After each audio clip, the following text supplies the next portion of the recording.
nosso Senhor Jesus Cristo, né? E que a paz do Mestre esteja entre nós. Mais uma quarta-feira nós estamos aqui, né?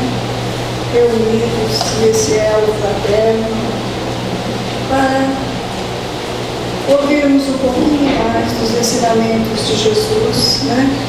Através do seu Evangelho. Nossa gratidão ao nosso irmão Marcelo, que veio e aceitou, né? A recompensa de vir trazer para nós uma explanação do Evangelho de Jesus. Ele é de Arapongas. Nossa gratidão a ele, muito agradecida. Que Deus o abençoe, que ele tenha assistência dos mentores da casa, né? Para que ele passe, transmita para nós com todas paz e harmonia, né? Nós, nesse momento, nós procurando harmonizar nosso coração, a nossa alma, trazendo para dentro desta casa o nosso pensamento. Então, nós estamos conectando com o Divino Pai, através do Mestre Jesus e dos mentores que nos assistem.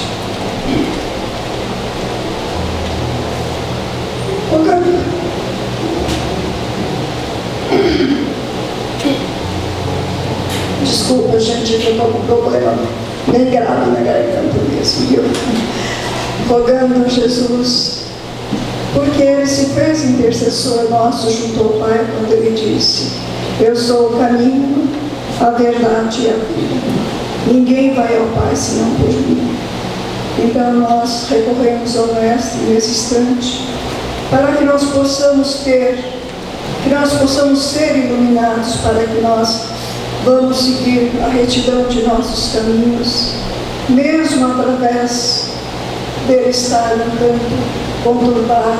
Os momentos estão difíceis, mas nós, na companhia do Mestre e dos nossos mentores, nós podemos caminhar tranquilos por urges e serpentes do caminho, que nada nos fará mal, porque nós, nesse instante, volvemos o teu pensamento ao nosso Mestre e rogamos a tua companhia, a tua compaixão para nós, porque nós ainda estamos caminhando em terrenos tão difíceis e às vezes nós sentimos tão cansados, mas aí a sua benevolência e a benevolência do Pai nos estende a mão, que os mentores amigos estão nos auxiliando, para que nós possamos contornar todos os empecilhos que surgiram à nossa frente.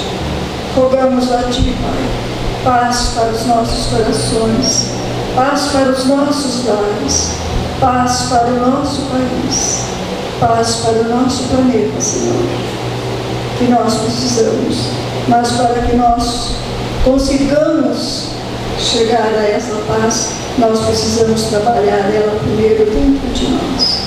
E aqui fica a nossa gratidão por esses mentores amigos, a Ti, ó Mestre amado, Pai querido, que nos abençoe, que nós consigamos absorver todos os ensinamentos que vieram para nós esta noite. Ser conosco, Jesus, hoje e sempre, e que a Tua paz permaneça conosco, que assim seja. Com a palavra do nosso irmão Marcelo. Bom, boa noite a todos, né? Que a paz de Jesus esteja com todos. É um prazer, né, estar aqui nessa casa pela primeira vez, né? Uma casa, né, abençoada, né, pelo nosso irmão Hugo, né, que tantos anos, né, fez parte, né, desse trabalho. E o tema que eu trouxe para hoje, né, cansados do mal, procurarão remédio no bem. Estarmos na casa espírita é adentrarmos em um ambiente de paz, de serenidade, de tranquilidade. É como se nós estivéssemos num oásis, diante de tanta turbulência. Como se estivéssemos caminhando por deserto árido e de repente nós chegássemos nesse oásis em que a gente pode dessedentar a nossa sede, satisfazer nossa necessidade de alimento espiritual.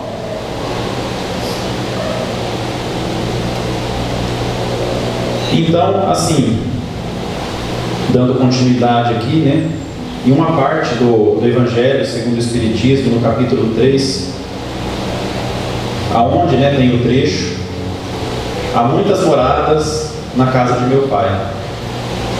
E nós temos ali exatamente a classificação dos mundos conforme o nível de evolução das suas respectivas humanidades.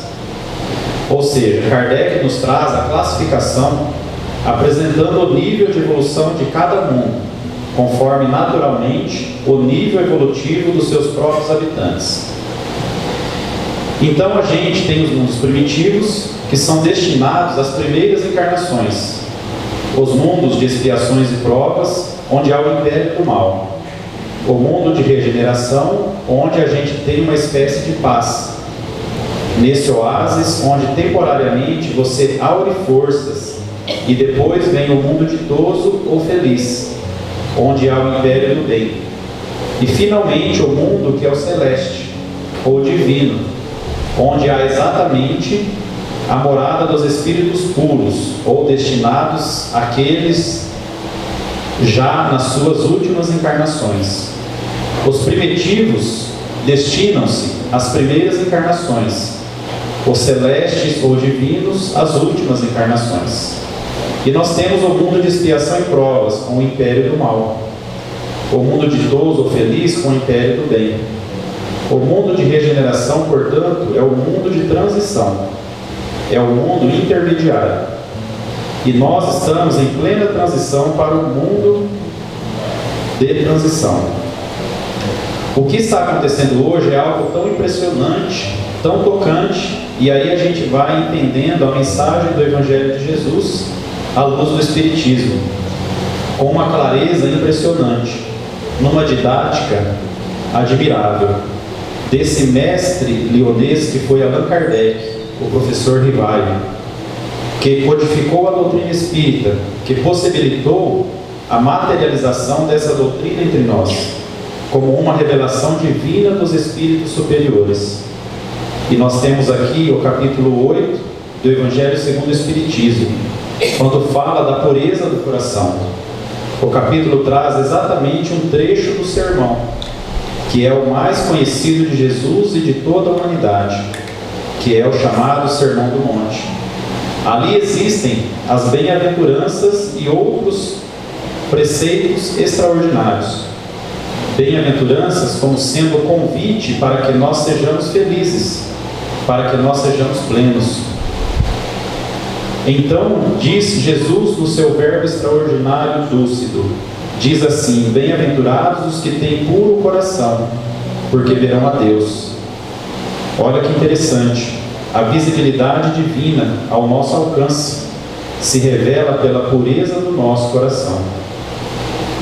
Nós só veremos a Deus, e aí se permite esse objeto direto, preposicionado, numa reverência a Deus, Pai e Criador, se nós nos purificarmos, se tivermos puros os nossos corações. E o texto que muito sabiamente foi reservado para esta noite, nesse capítulo 8, é um dos trechos que a gente poderia dizer mais difíceis. Até o nosso amigo ali dizia: hoje você está com uma incumbência nada fácil. Ainda bem que ele me recepcionou, deu-me um abraço e fui ficando mais aliviado. É o trecho do Evangelho de Jesus quando fala assim: escândalos, se a vossa mão for motivo de escândalo, cortai-o. Se vosso olho for motivo de escândalo, arrancai-o. Isso para a gente pode entrar no reino dos céus. Ora, se nós formos levar ao pé da letra este texto evangélico, que está registrado no Evangelho do médium historiador Mateus, aquele mesmo coletor de impostos que trabalhou diretamente com Jesus, que foi um dos seus apóstolos. Mateus, no capítulo 18, versículos 6 e 9, e também capítulo 5, versículo 29 e 30. Kardec vai dizer que se a gente for tornar ao pé da letra, nós vamos considerar que lá no mundo espiritual, quando a gente adentrar a chegada ao reino dos céus, nós vamos encontrar muitos indivíduos, se não a maioria de nós, sem mão, sem pé, sem olho, sem orelha, sem língua. Imagina, porque qualquer instrumento que a gente possa ter, que for motivo de escândalo, se a gente for tirá-lo, como é que nós vamos ficar? E é uma realidade mesmo, né? Porque todos nós estamos aqui na Terra, né? Somos imperfeitos, estamos à procura, né, da nossa melhora, da nossa evolução. Então, nem falou, se fosse para levar o pé da letra, né, lá no mundo espiritual, né, acho que todos nós estaríamos faltando uma orelha, um braço, uma perna, né, um olho, né, enfim. Também é preciso entender o que é escândalo, precisa explicar o que é. Nós estamos atravessando escândalos, um atrás do outro, na administração, na política, na economia. Escândalo é algo que causa escândalo. Deu para entender? É algo que nos incita, que causa um certo alvoroço, que nos remexe, que incomoda, que constrange, que faz um estardalhaço, que polemiza, que inquieta, que aflige, que não nos deixa sentir bem. O escândalo, sempre que provoca alguma coisa que vai levar à fala, à maledicência, tudo o que é negativo, poderemos entender como escândalo. Normalmente se toma como escândalo as consequências das coisas, algo que se faz e que tem uma consequência bombástica. Isso é um escândalo. Aí se toma aquilo como algo extremamente chocante, algo que nos afeta direta ou indiretamente. Quando a gente vai à acepção evangélica do termo, como nos coloca aqui o Evangelho segundo o Espiritismo, o escândalo não se limita à repercussão do mal. O escândalo como gerando consequências desastrosas, como provocando desatinos nas sociedades, como mexendo com a imprensa para aquelas notícias, os furos jornalísticos, aquelas que às vezes nos causam até arrepio, possam provocar. Mas o escândalo, no sentido evangélico, é todo o mal moral. Aí a coisa começa a complicar, não? Todo mal moral é escândalo, e a gente precisa entender o que é mal. O que é mal? Quando a gente toma a classificação dos mundos, como esse em que estamos vivendo, e já numa transição para o mundo de regeneração, constatamos que no mundo de expiação e provas ainda há o império do mal. E aqui diz, se a nossa mão, qualquer órgão nosso, for motivo de escândalo, é preferível que a gente não o tenha.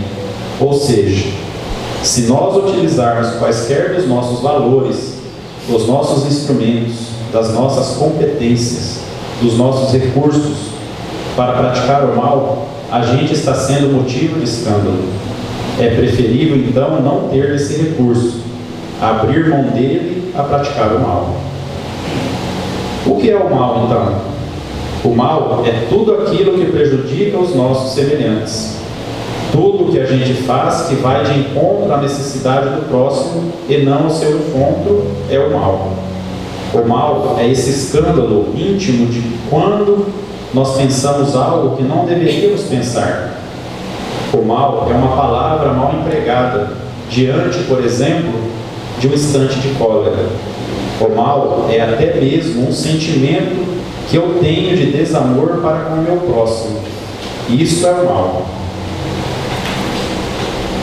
Aí vem o nosso código principal. A obra essencial do Espiritismo, qual é mesmo? O Evangelho? É o Evangelho mesmo, não é? O Evangelho é a essência de tudo. Mas qual foi o livro que deu base à própria doutrina espírita? O Livro dos Espíritos. E aqui nós temos no capítulo que fala, na terceira parte das leis morais, exatamente o primeiro capítulo, quando já vai colocar a questão da lei divina ou natural. Antes de entrar na lei de adoração, fala sobre o bem e o mal. O que é o bem? O que é o mal? O mal é tudo que nos afasta de Deus. O bem é tudo que nos aproxima de Deus. Ficou fácil? Toda vez que eu faço uma coisa que me distancia do Criador, do Pai, eu estou fazendo mal. Toda vez que eu faço algo que me aproxima desse Pai Criador, eu estou fazendo bem. A gente precisa ver quando é que eu vou saber se estou fazendo mal ou estou fazendo bem. Nós vamos ter que buscar onde? Dentro de nós e na relação com o outro. Olha que coisa curiosa. Então a gente vê aqui, né, que o mal, que nem disse aqui, né, é tudo aquilo que nos afasta de Deus, né? Que muitas vezes a gente tem aquela ideia também, né, de o mal só aquilo que a gente vê, é um bandido matando o outro, é fazendo mal para a pessoa, né? E às vezes não é isso, né? Nem fala que o mal é tudo aquilo que nos afasta de Deus e o bem é o que nos aproxima. Dentro de nós, porque a lei de Deus está escrita na nossa consciência. É a questão 621 de O Livro dos Espíritos.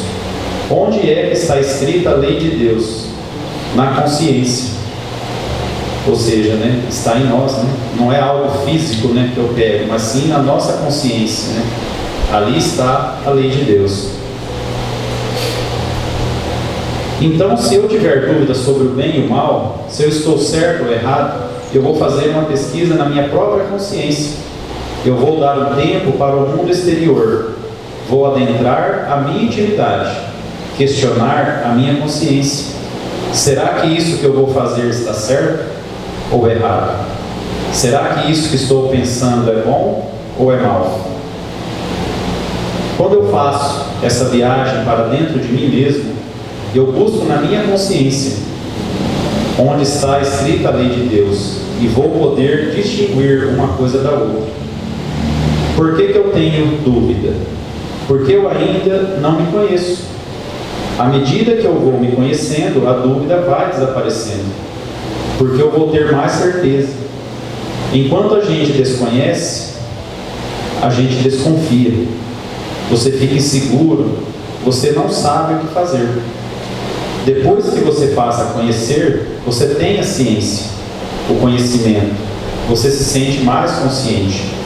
Você se sente mais seguro do que deve ser feito.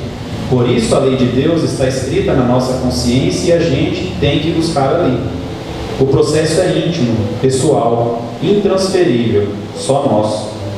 No recanto do silêncio, quando a gente começa a ouvir aquelas vozes íntimas, ouvir a voz de Deus dentro de nós, buscarmos o Deus íntimo que todos trazemos, porque nós trazemos a natureza boa, porque somos seres divinos, nós somos deuses. Então o bem é íncito na natureza humana, porque somos seres divinos. Então aqui, né, no nosso dia a dia, né, como trazer isso para o nosso dia a dia, né? Diante de todas as situações, né, que a gente passa no nosso dia a dia, seja no trabalho, seja na nossa casa, onde estivermos, né? Antes de tomarmos as nossas decisões, né? A gente realmente, né, me fala, se recolher, né, no nosso íntimo, no nosso interior, né, e analisar, né, se aquilo que eu tenho que fazer, ou para uma pessoa, né, que seja, alguma decisão que eu tenho que tomar, será que eu vou prejudicar alguém com essa decisão? Né? Então a gente pensar, né, se eu tiver dúvida com relação àquilo ali, é melhor que eu não faça, né? Então essa é a análise que a gente tem que fazer, né, na nossa consciência. O Livro dos Espíritos coloca, porque desde o início alguns escolheram o caminho do bem, outros o caminho do mal. Existe o chamado livre-arbítrio. Cada um de nós tem a liberdade de escolha. E essa liberdade vai aumentando, assim como a responsabilidade. À medida que a gente vai conhecendo, quanto mais a gente conhece, mais responsável é. Consequentemente, mais liberdade também temos. E essa liberdade vai se ampliando à medida que a gente evolui. E a gente vai respondendo proporcionalmente ao nosso conhecimento, à nossa ciência. Por isso que Deus faz tudo direitinho. Agora, eu vou seguir o caminho do mal, se eu permitir que vícios, tendências negativas, alimentem a minha intimidade. Aí estou abrindo espaço para uma influência negativa. que vai ganhando monta à medida que eu alimente. A gente vai fazendo algumas reflexões interessantes. A gente precisa passar pelo mal para chegar ao bem? Porque a gente entende com facilidade que o bem é o nosso destino. Alguém tem dúvidas sobre isso? O bem é tudo o que é bom, tudo o que é belo, tudo o que é amoroso, tudo o que é equilíbrio, tudo o que é serenidade. O bem é o completo conhecimento de si mesmo. O bem é o resultado do processo evolutivo. A única fatalidade que existe é da evolução, do amor e do bem. O bem existe como algo natural, porque vem de Deus. O mal é artificial, porque nasce da vontade humana. O mal não existe espontaneamente como força na natureza, como o bem o é. O bem é a lei de Deus, o mal é a lei humana. Olha que bem profundo isso, né? Então, na realidade, o mal, ele falou aqui, né, é uma criação humana, né? Deus não criou, né, não criou o mal. Ele criou, né, todos nós, né, os seres, para o bem, né? Nós, seres humanos, né, que nas nossas decisões, né, muitas vezes, né, vamos pro lado do mal, né, ou fazemos as coisas erradas, né? A lei de Deus é eterna, existe desde todo sempre e jamais deixará de existir. A lei humana é transitória, ela se modifica, se aperfeiçoa. É por isso que na sociedade a gente vê a evolução, os entendimentos que sejam mais compatíveis com o próprio nível evolutivo daquela sociedade. É por isso que a gente observa na Terra ainda tantas absurdidades, com sociedades empregando comportamentos respaldados na sua própria lei, na sua própria legislação, que nos chocam, porque são costumes talvez até de uma barbárie lamentável em pleno século XXI. Parece que o mundo primitivo ainda se manifesta em algumas sociedades, e aí a gente vê, o mal é algo temporário, que só existe quando nós o alimentamos. Ele não tem força própria, ele deixa de existir quando nós não mais pensamos nele, quando nós não o recriamos com a nossa vontade e com o nosso livre-arbítrio. Quando nós temos um sentimento equilibrado, o desequilíbrio desaparece. Quando nós temos o amor verdadeiro, o ódio se afasta. Quando se acende a luz, a sombra se esvai. Assim também, quando surge o bem, o mal vai embora. Porque ele é temporário, ele é passageiro, ele é um transeunte que ocupa habitação em nossa intimidade, enquanto nós lhe damos guarida. Olha que interessante, né? Então, ele vai habitar em nós enquanto nós dermos, né, a guarida para ele, né? Ele vai embora, né? O bem, pelo contrário, né? O bem, ele permanece. Por quê? Porque é uma criação, que ele falou, né? Vem de Deus, né? E o mal é algo que nós criamos, né? Porque a partir do momento em que a gente não mais o alimenta, ele se dissipa. Por isso ele não tem a força absolutamente irresistível. A gente vê na questão de número 120 do Livro dos Espíritos, o homem teria que passar pela fieira do mal para chegar ao bem? A resposta é não. Pela do mal não, mas pela da ignorância. Então é necessário passar pela ignorância para se chegar ao bem. Mas não se precisa passar pelo mal para se chegar ao bem. Percebemos a distinção sutil que o Espírito da Verdade faz entre a ignorância e o mal. Às vezes, a gente acha que ser ignorante é o mal. Ser ignorante é um estado temporário de uma condição evolutiva transitória. Usamos os pleonasmos aqui para reforçar a ideia. Vai passar a ignorância. O bem permanecerá sempre. A ignorância é um estado particular de uma situação em que a gente vive quando nós desconhecemos. A partir do momento em que a gente conhece, a gente deixa de ser ignorante, entendendo-se a ignorância como essa falta do aprendizado. Depois que você aprende, você deixa de ser ignorante. Então você não precisa errar necessariamente para aprender. É o conceito que a gente deduz filosoficamente do entendimento que as respostas que os espíritos vão dando às questões que Allan Kardec formulou. E aqui a gente vê, né, um exemplo, né, a escola, né, quando a gente começa lá na escola, quando a gente é criança ainda, né, a gente não sabe tudo, né, mas com o tempo, né, se a gente estudar, né, e perseverar, a gente vai passando de ano, né, assim vai até da questão da infância, do ensino fundamental, ensino médio, né, faculdade. Agora, se nós não nos dedicarmos ao estudo, o que vai acontecer? Nós vamos repetir de ano, né? E assim somos nós também. Nós estamos aqui numa escola, né, para aprendermos, para deixarmos de ser ignorantes, né, passar a ter o conhecimento, né, e através desse conhecimento a gente pôr em prática no nosso dia a dia para que possamos melhorar, né, e ir passando de ano, né?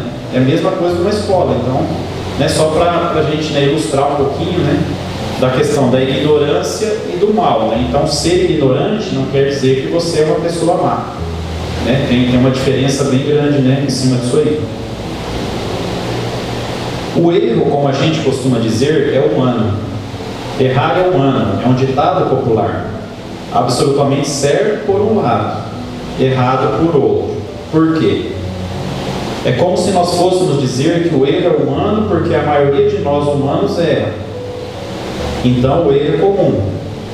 Por esse lado, né, acredito que sim, todos nós erramos, né? Então, né, ele se torna, né, comum. Alguém tem dúvida disso? Quem nunca errou aqui? Todos nós sabemos, né, que todos nós aqui, né, erramos, né? Agora, por que nós erramos? O erro para nós é muito comum. Não é algo natural, como a gente costuma dizer, porque o natural é o que está em a natureza, como diria Guilherme Ribeiro na sua linguagem bonita. O que está em a natureza é o bem, é o amor, isso sim. Mas o mal não está na natureza, assim como o erro também não está. A gente poderia dizer então, o erro é o mal? O erro pode nos levar ao mal, né? Então o erro não é o mal, mas o erro pode nos levar, né? Ele vai ter uma consequência, né? Aquilo, né, o que nós errarmos, com certeza terá uma consequência. Se nós nos mantivermos na ignorância deliberada, quer dizer, se a gente continuar ignorante, né, e achar que aquilo que nós estamos fazendo de errado está certo, né, então é uma ignorância que falou deliberada, né? Porque se a gente tem a oportunidade de acordar e não se desperta, aí responderemos por essa ignorância que estamos provocando. Então são as oportunidades, né, que aparecem no nosso caminho, né? Então se nós temos, né, tendo a oportunidade de mudar, de sair dessa ignorância e não queremos, terá uma consequência. A partir do momento em que a gente encontra o caminho, não tem mais por que errar, nem por que ficar na ignorância. O capítulo 8º do Evangelho de João diz assim: conhecereis a verdade e a verdade vos libertará. Então a gente tem o conhecimento da verdade e a possibilidade de se libertar, ou seja, de sair dos nossos próprios erros, nesse autoconhecimento que a gente se reconhece com limitações, com as dificuldades, ainda com as enfermidades, com as mazelas, mas que temos potencialidade para melhorar. Nós podemos alcançar um patamar superior ao que nos encontramos hoje. Isso depende do nosso esforço. Então, se a gente cometeu algum erro, ainda na condição humana de espíritos inferiores, não nos cabe repetir o erro. Aprendamos com o erro, tomemos a experiência e sigamos adiante. Esse é o processo evolutivo. Natural sim, porque é uma lei, a lei da evolução.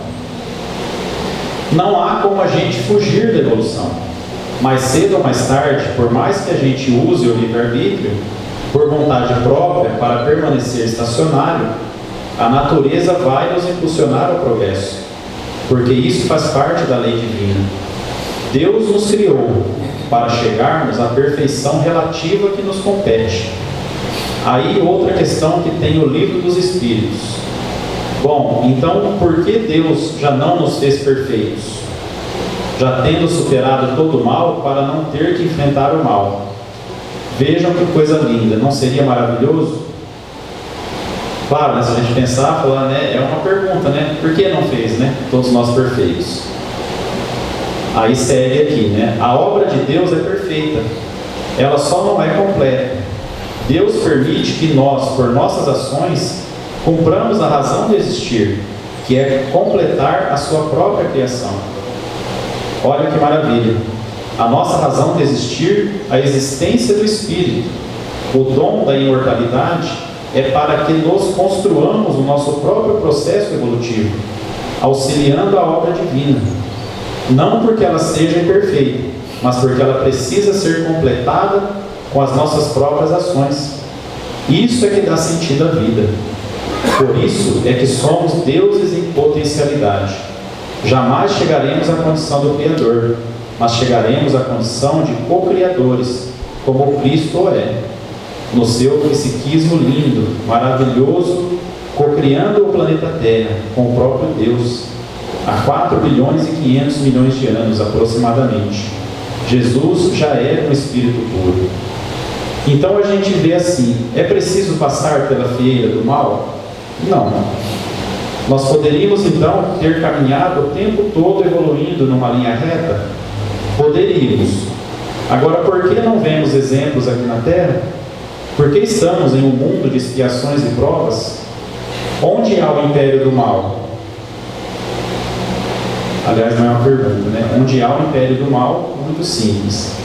Jesus, por exemplo, como consta segundo o próprio Emmanuel em O Consolador, trilhou o caminho sempre do bem, não do mal, sempre do acerto, não do erro. A gente não pode ter um aluno que é aprovado em todas as matérias, por que não? Se eventualmente nós somos equivocados e reincidentes no erro, nós não podemos tomar a nossa realidade como absoluta verdade na criação divina, porque é uma condição temporária que a gente enfrenta. Mas a questão do escândalo diz respeito ao mal. É o mal moral. Esse mal moral não está fora, ele está dentro de nós, está na nossa mente, está no nosso coração. É o que a gente alimenta no dia a dia, com a nossa própria situação, com a nossa condição. O que nós estamos pensando é o que estamos sentindo. O que nós estamos falando, o que estamos emitindo. Como nós estamos agindo. Isso é o que vai traduzir o mal ou o bem. Se a gente fizer uma rápida avaliação, nós estamos em pleno momento crucial, importantíssimo no planeta Terra, de uma transição que representa para todos uma oportunidade inadiável, imperdível, porque nós estamos vendo o mundo que pode ser melhor, que é o mundo de regeneração, que já surge. A gente tem referências disso, temos constatações disso, como o bem, a harmonia, como coisas boas, como coisas saudáveis, e ao mesmo tempo a gente ainda vislumbra, ou melhor, sente na realidade, na pele, a barbárie, a criminalidade, a crueldade, atos de vingança e de vandalismo. Agora mesmo é bom a gente ter a consciência. Qual o comportamento que nós vamos ter? Temos direito à manifestação, a protesto, a emitir nossa opinião. Sem dúvida alguma temos. Mas que nosso protesto, que nossa manifestação, que a nossa opinião seja aquela mais equilibrada possível, em consonância com os preceitos do Evangelho de Jesus. Porque nós já estamos aprendendo a nos educar, a nos controlar. Precisa vir em um momento desses tão decisivo. A gente não vai ser instrumento de escândalo, porque o Evangelho coloca que mais ai daquele por quem o escândalo venha, ou daquele que foi instrumento do mal. Aquele que foi instrumento do mal vai ter que responder. O Evangelho afirma de forma taxativa: vai ser punido, vai ser condenado. É claro que a gente entende que aqui de uma forma figurada, porque nós todos estamos diante de uma realidade em que o mal se manifesta e vem à tona. É outro ponto de entendimento. do momento atual em que a gente vive. Não há como ser diferente, meus irmãos. Nós vivemos um estágio evolutivo em que os tempos chegaram. A premissa de que os tempos são chegados pode ser interpretada hoje como tempos chegados. Os tempos já são os atuais. Nós vivemos agora, prescritos e preditos nos evangelhos. Os ais do Apocalipse, não que sejamos esses profetas do Apocalipse. Nós devemos ser os cavaleiros da esperança. Mas é bom entender, fazer a leitura do que está acontecendo no presente, porque nós todos somos instrumentos. Nenhum de nós está isento de influenciar e de ser influenciado. Por isso, seremos necessariamente instrumentos. Não há neutralidade. Não tem como a gente dizer, não vou me envolver. Eu não faço parte desse mundo. A casa espírita nos dá a oportunidade, com todo o estudo, a preparação, amparo evangélico, de nós estarmos dentro desse oásis para uma reflexão mais profunda, para a gente entender o que está acontecendo e se colocar de uma forma mais serena e equilibrada possível, sempre com o intuito de colaborar e ajudar, nunca e jamais de polarizar.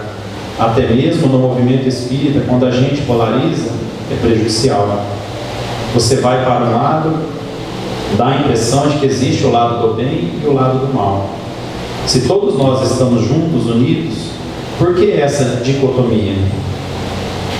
Agora, as opiniões distintas, diversas, como a gente tem visto.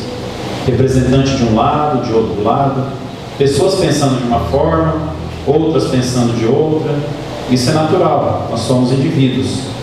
O que jamais podemos fazer é impor a nossa vontade, achando que os nossos direitos estão acima dos daqueles nossos irmãos. Porque, na verdade, assim como nós temos os nossos direitos, nossos irmãos também têm os seus.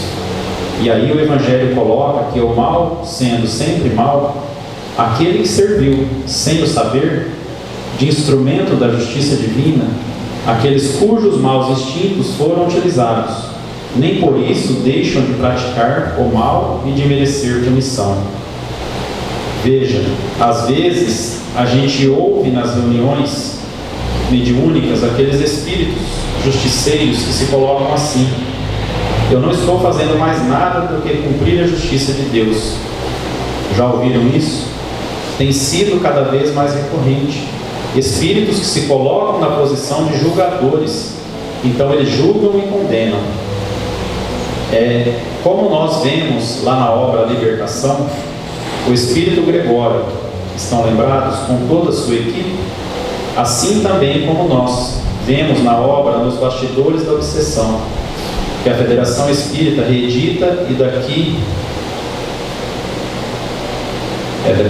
umas 2 semanas chegará em uma edição belíssima, para todos nós relermos, reestudarmos, e aqueles que não tiveram oportunidade poderão ler agora. Ela coloca teofrastos com sua equipe também trabalhando, temporariamente direcionados para o mal.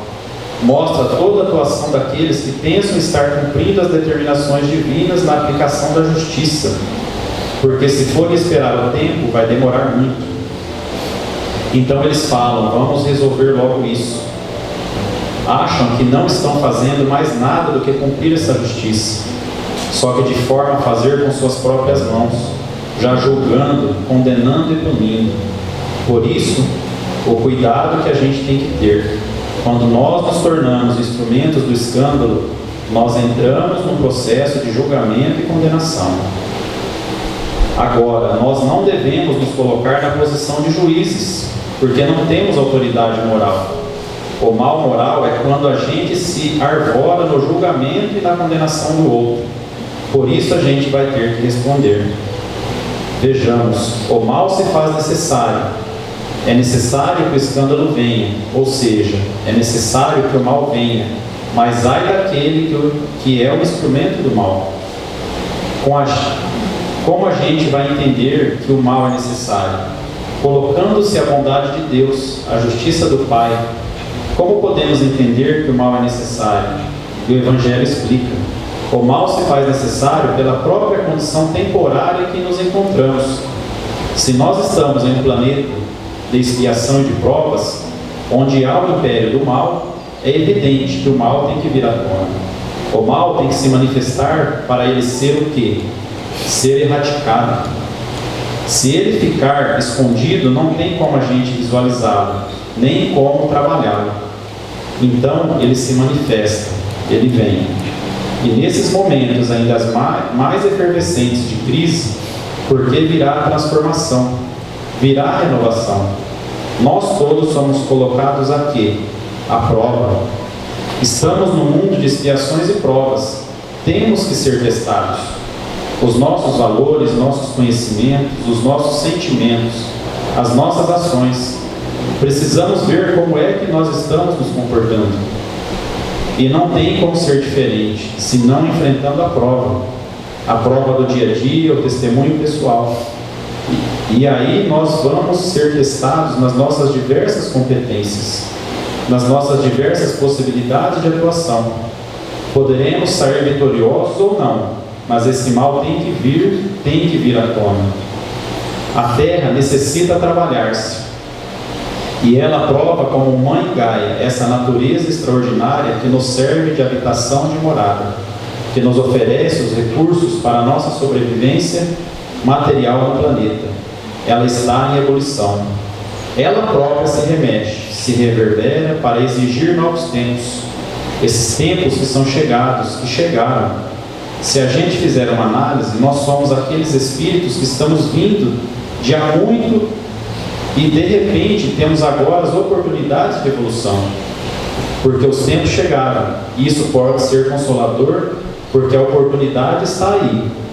Como pode ser desesperador, porque o tempo está acabando.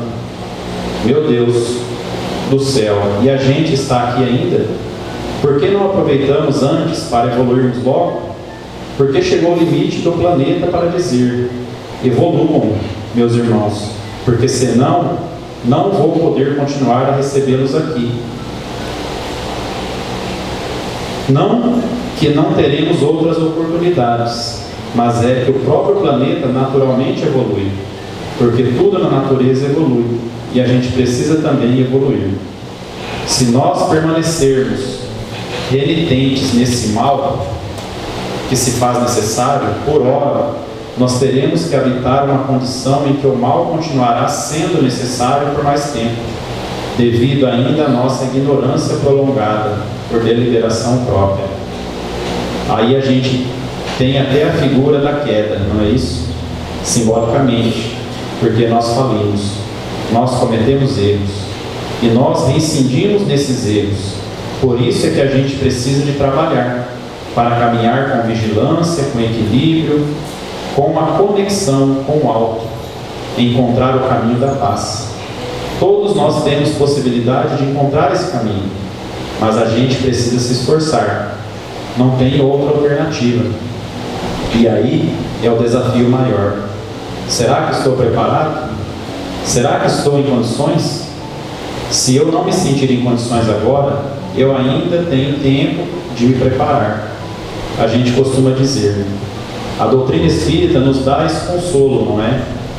A gente tem alento. Nós temos a oportunidade de aproveitar o tempo de agora para frente, se não aproveitamos antes.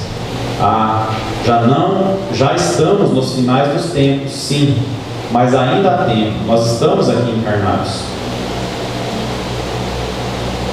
Como é que a gente não vai se emocionar? Não, essa parte aqui não, peraí.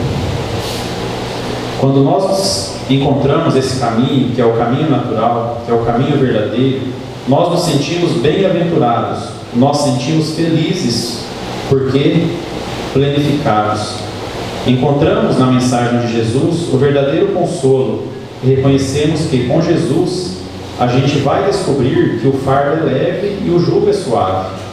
Por isso a nossa trajetória longa ainda, mas que nós estamos galgando passo a passo, mercê da misericórdia divina e fruto do nosso esforço cotidiano. Que a gente possa aproveitar essas grandes oportunidades que a vida nos oferta, fazendo o melhor ao nosso alcance, aproveitando o bem, não sendo instrumento do mal, não causando escândalo. Imaginemos que a nossa trajetória, quanto mais discreta for, melhor. Nós não precisamos nos projetar, nos mostrar. A gente precisa apenas caminhar, evoluir. E a maioria dos caminhos daqueles que construíram o caminho efetivo de contribuição para a humanidade se faz pelo anonimato, pelo absoluto desconhecimento das massas, dos povos. São aqueles espíritos que cumprem a sua tarefa, a sua missão na Terra, porque aproveitam as oportunidades à sua disposição. É isso que esses benfeitores, os amigos espirituais, esperam de nós. Que nós possamos ter o equilíbrio, a lucidez e a compreensão. O Espiritismo nos enseja isso. Faculta-nos a fé lúcida, porque nos esclarece, nos abre a visão, nos permite enxergar além, nos permite ter a esperança. Não só isso, a crença. Não só isso, a expectativa, mas acima de tudo, a certeza de que nós somos imortais. Então, esse mal passará, porque ele é transitório. O bem, esse sim permanecerá e vai dar os seus frutos. Por isso nós somos responsáveis por tudo o que nós estamos fazendo. E também, para encerrar as nossas palavras, pelo que nós estamos deixando de fazer. Porque nos colocam evangelhos segundo o Espiritismo e o Livro dos Espíritos. Toda vez que a gente não faz o bem, o mal que decorre da ausência do bem é responsabilidade de quem não o praticou, não praticou o bem. Então, se nós estamos deixando brechas, lacunas, espaços, é preciso reavaliar, porque a oportunidade se nos apresenta uma vez mais, agora sim, para que a gente possa aproveitá-la na sua totalidade. Se a gente já errou, esqueçamos, foi passado. Como nos ensina Chico, nós não vamos poder voltar àquele passado agora para poder corrigi-lo, mas a gente pode tomar o presente para construir um novo futuro. Isso depende de nós, da nossa disposição, da nossa vontade. Uma questão aqui de O Livro dos Espíritos, que é de número 909, nos fala exatamente do bem que a gente pode fazer tendo vontade, tendo disposição para agir. É a questão de número 932, do mesmo Livro dos Espíritos coloca: por que o mundo está como está? Por que o mal surge com tanta veemência? E o Espírito de verdade responde que o mundo poderia estar muito diferente, a depender de nós mesmos. Então ele fala: está porque está, pois o mal surge com tanta veemência por conta da timidez dos bons. Quando estes o quiserem, preponderarão. Ou seja, nós somos bons? Será que a gente pode se dizer homens de bem? Quando a gente vê o Evangelho segundo o Espiritismo, capítulo 17, o verdadeiro homem de bem é o que pratica a lei de justiça, amor e caridade em toda a sua pureza, em toda a sua plenitude. A gente vai ver que ainda estamos distantes, mas nós estamos caminhando, porque já estamos nos dando conta da potencialidade que a gente tem e da necessidade de superar os nossos vícios e as nossas mazelas.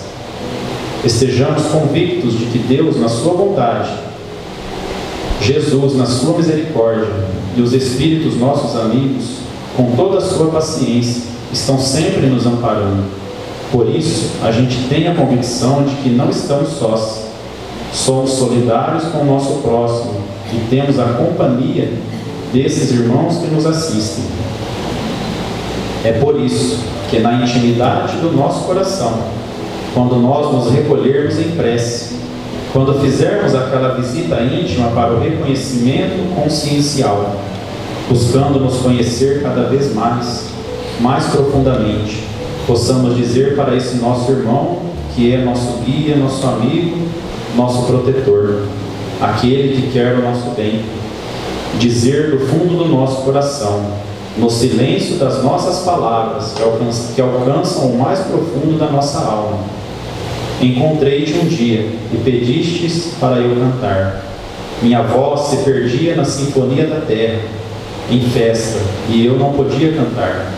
Me chamaste amigo, e a voz da tua melodia deu melodia à minha voz para que eu te chamasse irmão.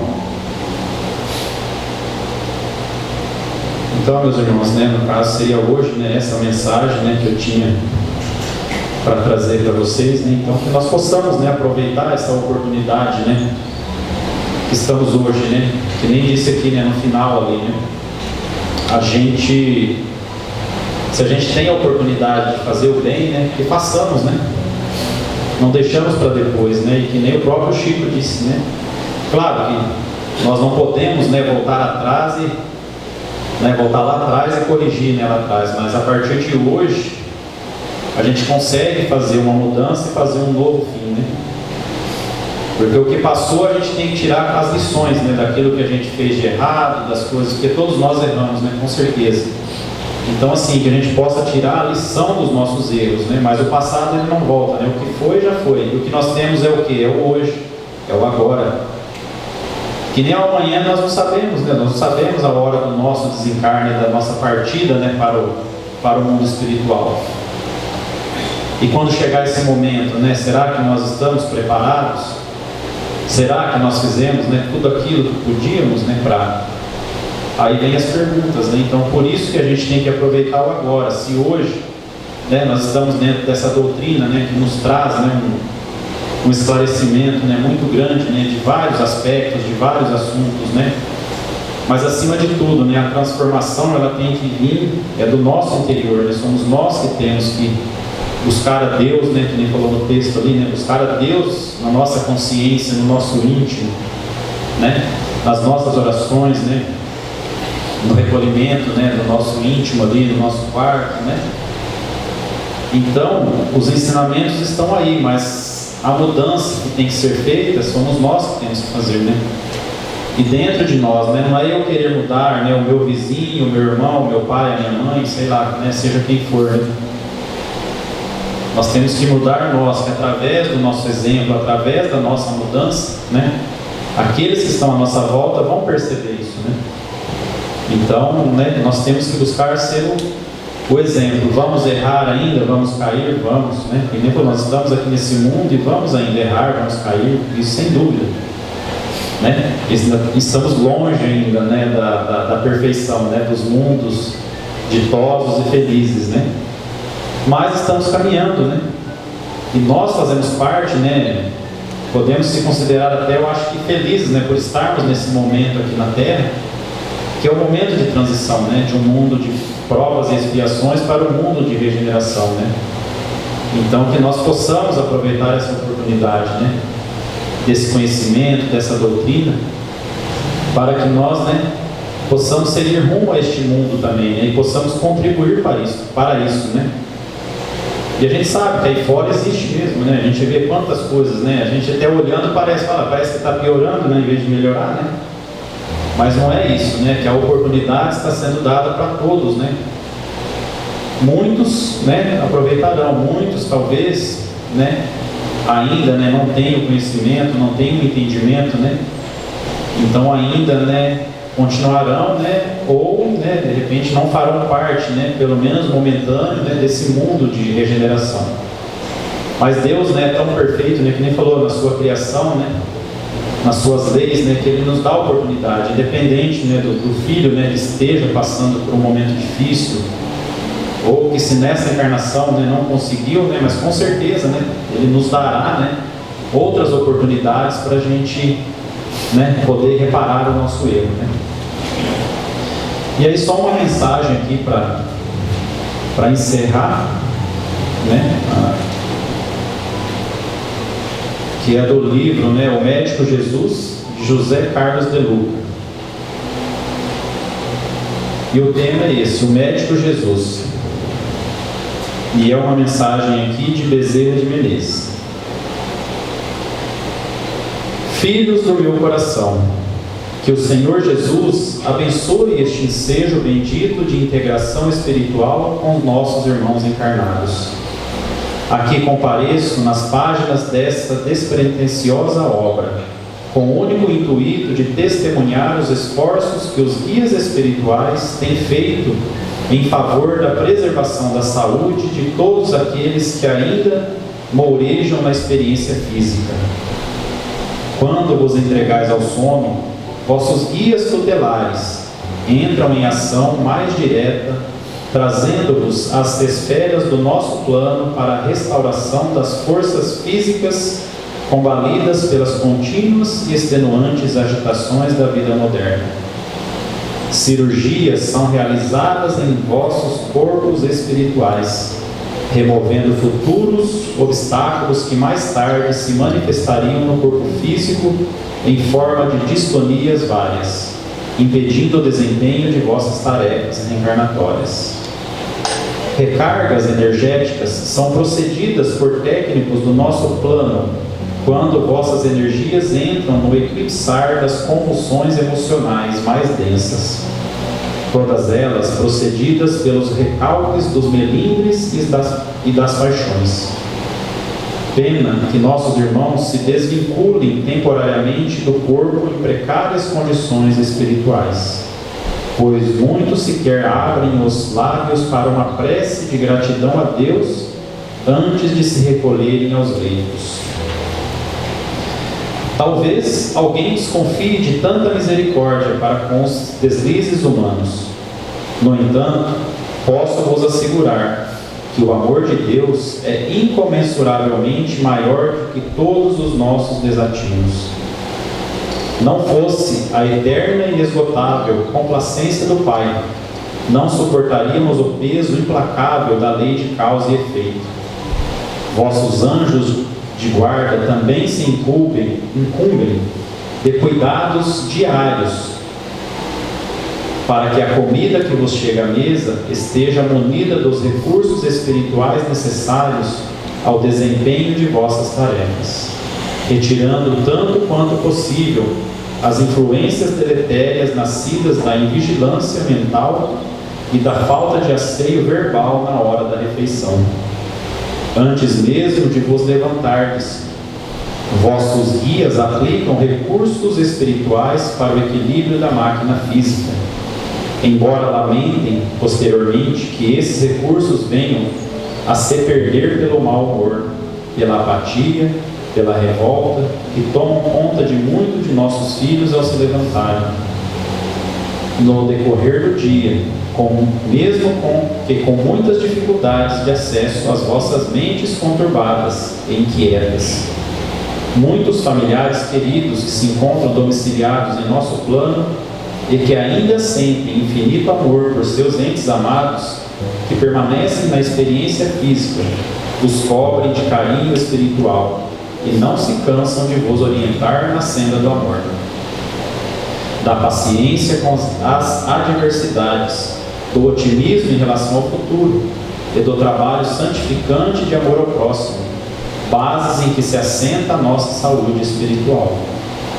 De nossa parte, um simples gemido de dor ainda nos constrange o coração, e por isso sempre solicitamos a Jesus que nos permita atender em seu nome os que passam pela caudal das provações.